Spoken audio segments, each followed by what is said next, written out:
नमस्ते प्यारे बच्चों, कैसे हैं आप सभी। मैं राकेश पूनिया आप सभी का हार्दिक अभिनंदन करता हूं, स्वागत करता हूं आपके अपने YouTube चैनल अच्छी शिक्षा ऑफिशियल पे। आशा करता हूं आप सभी अच्छे होंगे। आज के इस वीडियो में हम डिस्कस करेंगे हरियाणा डी ग्रुप एग्जाम जो अभी पीछे 2 दिन पहले हुआ उसके कट ऑफ से रिलेटेड हम डिस्कस करेंगे और बात करें कि चारों शिफ्टों में पेपर आसान रहा। बहुत से यूट्यूबर जो हैं उन्होंने कट ऑफ की वीडियोस डाल दी हैं। काफ़ी मैसेज मेरे पास बच्चों के आए हुए थे कि सर आप भी वीडियो बनाएं। तो मैंने पूर्ण रूप से अध्ययन किया है प्यारे बच्चे, और मैं आज 100% श्योरिटी के साथ आपको बताऊंगा कि कितनी कट ऑफ रहने वाली है। मार्क्स के आधार पे हम बात करेंगे, क्वेश्चंस के आधार पे बात नहीं करेंगे। मार्क्स के आधार पे कि कितने मार्क्स आपके बन रहे हैं एग्जैक्ट, उनके आधार पे आपका सिलेक्शन होगा बेटा, वो आज हम डिस्कस करेंगे। और कुछ बच्चे ये भी कयास लगा रहे हैं कि कुछ कह रहे हैं कि 80 लगेगी लिस्ट, कुछ कह रहे हैं कि 75 लगेगी, कुछ कह रहे हैं कि सर 65 से लेके 70 के बीच भी लग सकता है, क्या यहाँ सिलेक्शन हो जाएगा क्या। तो उनके सभी बच्चों की जो मंशा है वो मैं आप बता दूंगा आज अच्छे तरीके से कि कहाँ तक आपके क्वेश्चन, आपके मार्क्स बनेंगे तो सिलेक्शन आपका हो पाएगा। सभी कैटेगरीज की हम डिस्कशन करेंगे, कट ऑफ क्या रहने वाली है पूर्ण रूप से आप अच्छे तरीके से देखेंगे प्यारे बच्चे। अब कुछ बच्चों के मन में ये भी कयास है कि अगर सी का ज्वाइनिंग पहले होता है, सी ग्रुप का ज्वाइनिंग पहले होता है तो कट ऑफ जो है वो डाउन जा सकती है, और सी का पहले नहीं हुआ, अगर पहले डी वालों को ज्वाइनिंग दे दी जाए तो क्या होगा। इन सारी बातों पे डिस्कस करेंगे।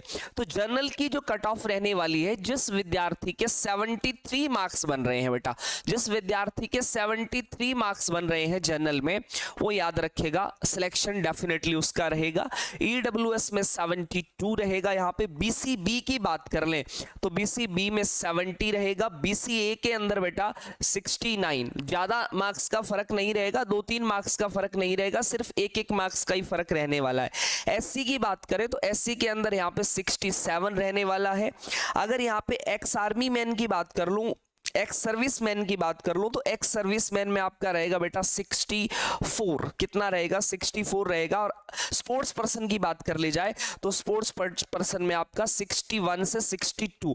ये एग्जैक्ट मार्क्स मैंने आपको बताए हैं, ये मार्क्स मैंने एग्जैक्ट आपको बताए हैं। अगर ये मार्क्स के आधार पे मैंने आपको बताया है कि अगर जिन विद्यार्थियों के इतने इतने मार्क्स कैटेगरी वाइज बन रहे हैं उनका सिलेक्शन जो है वो निर्धारित है। ये बात आप डेफिनेटली याद रखेंगे। किसके आधार पे बताया हमने ये सारी की सारी बात? मार्क्स के आधार पे, ठीक है। जिन विद्यार्थियों के इतने मार्क्स बन रहे हैं, ठीक है। प्रत्येक क्वेश्चन आपको पता है कितने नंबर का था। तो जिन विद्यार्थियों के जर्नल में 73 बन रहे हैं वो डेफिनेटली श्योर हो जाएं कि उनका सिलेक्शन जो है वो निर्धारित है। इससे ज्यादा ये नहीं होगा कि इससे ज्यादा जाएगी, 80 जाएगी, 85 जाएगी, ऐसा कुछ भी नहीं है, ऐसा कुछ भी नहीं है। इसी के साथ साथ ये तो है अगर डी ग्रुप का एग्जाम हुआ है। इसी तरीके से अगर ज्वाइनिंग भी पहले आ जाए, सी वालों से पहले क्या आ जाए, ज्वाइनिंग आ जाए, तो डेफिनेटली ये कट ऑफ रहेगी। अगर इन दैट केस सी वालों की ज्वाइनिंग सर पहले हो जाए, 31 अक्टूबर का टाइम दिया हुआ है, 31 अक्टूबर को देखते क्या फैसला रहता है। उसके आधार पे अगर सी ग्रुप वालों की ज्वाइनिंग पहले आ जाती है तो जो सी वाले फाइट कर रहे थे डी में, वो तो सी का ज्वाइन कर लेंगे। वो सी का ज्वाइन कर लेंगे तो जिन बच्चों के मार्क्स कम हैं उनको बेनिफिट हो जाएगा। तो लिस्ट यहां से ज्यादा नहीं, प्रत्येक कैटेगरी में 2-2 नंबर को आप घटा दीजिए। प्रत्येक कैटेगरी में आप 2-2 मार्क्स को क्या कर दें, कम कर दें। प्रत्येक कैटेगरी में 2-2 नंबर कम होंगे तो सिलेक्शन हो जाएगा। उस कंडीशन में जर्नल की जो रहने वाली है आपकी वो कितनी रहेगी? 69 के आसपास रहेगी। 69 70 मान के चलो, 71 के आसपास उस समय जर्नल की लिस्ट रहेगी। ये बात आपको ध्यान रखनी है परिपूर्ण तरीके से। लेकिन जहां तक लग रहा है कि हरियाणा सरकार जो है पहले ज्वाइनिंग देगी डी ग्रुप को। पहले किसको ज्वाइनिंग देगी? डी ग्रुप को। दिसंबर के फर्स्ट सप्ताह में डी ग्रुप को ज्वाइनिंग दे दी जाएगी।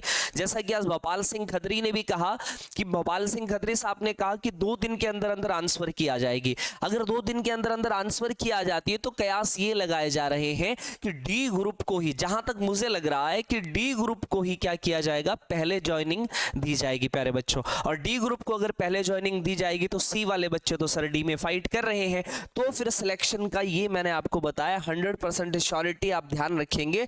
इतने मार्क्स जिन जिन बच्चों के बनेंगे उस बच्चे का सिलेक्शन जो है वो डेफिनेटली होगा, उस बच्चे का सिलेक्शन डेफिनेटली होगा, ये आपको याद रखना है। इसी के साथ साथ जो विद्यार्थी अभी बेटा तैयारी कर रहे हैं दिल्ली पुलिस की, जो विद्यार्थी तैयारी कर रहे हैं दिल्ली पुलिस की, दिल्ली पुलिस का भी एग्जाम होने वाला है, और जिन विद्यार्थियों को तैयारी कर रहे हैं जो विद्यार्थी एसएससी जीडी की, और आपको पता है अभी रेलवे, आपको पता है अभी रेलवे की वैकेंसी भी आने वाली है, लगभग 1.5 लाख रेलवे की वैकेंसी आएंगी। जो विद्यार्थी तैयारी कर रहे हैं तो वो डेफिनेटली मेरी क्लास शाम को रहेगी प्रत्येक डे, जैसे आपको पता है पीछे भी 7 बजे होती थी। साइंस से जितने भी 7 से 8 प्रश्न आते हैं दिल्ली पुलिस में और एसएससी जीडी में।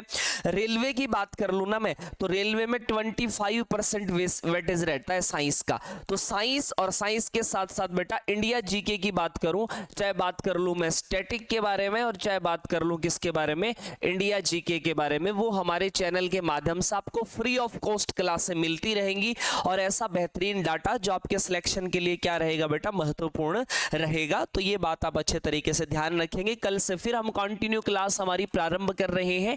तो हमने पूर्ण रूप से आज हरियाणा डी की मैंने बता दी, ज्यादा ये होगा वो होगा, इस पूरा जो मैंने जो मामला था, जो निचोड़ था, वो आपके समक्ष मैंने बता दिया है। बस आपको ये ध्यान रखना है कि जिन जिन विद्यार्थियों के इतने मार्क्स बन रहे हैं वो निश्चिंत हो जाएं, उनका सिलेक्शन डेफिनेटली होगा। और अगर पहले डी की ज्वाइनिंग ना देकर के सी वालों को दे दी जाती है तो इनमें से 2-2 मार्क्स प्रत्येक कैटेगरी में और आप कम कर ले, इससे ज्यादा गुंजाइश नहीं रहेगी, ये बात ध्यान रखेंगे। तो आज के लिए इतना ही। Thanks, have a nice day. Thank you प्यारे बच्चों।